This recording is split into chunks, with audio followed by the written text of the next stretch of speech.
पुर में सरजू नेहरू प्रोजेक्ट का इफ्तिताह करेंगे। इस तकरीब में वज़ीर आला योगी आदित्यनाथ और नायब वज़ीर आला केशव प्रसाद मौर्य उनके हमरा मौजूद रहेंगे। इस प्रोजेक्ट से 9 अजला बलरामपुर, बहराइच, गोंडा, सिद्धार्थनगर, बस्ती, महाराष्ट्रगंज, संत कबीर नगर, श्रावस्ती और गोरखपुर के लाखों किसानों को फायदा होगा। 9,810 करोड़ रुपए की लागत से तैयार हुए इस प्रोजेक्ट से 14 लाख हेक्टेयर अराजी की आबपाशी हो सकेगी।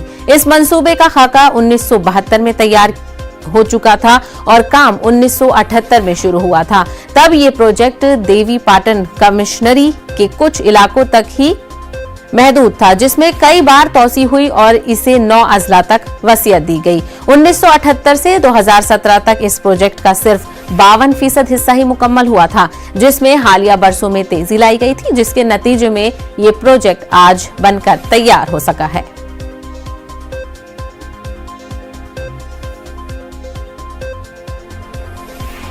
महाराष्ट्र में ओमिक्रॉन के 7 नए केसों की तस्दीक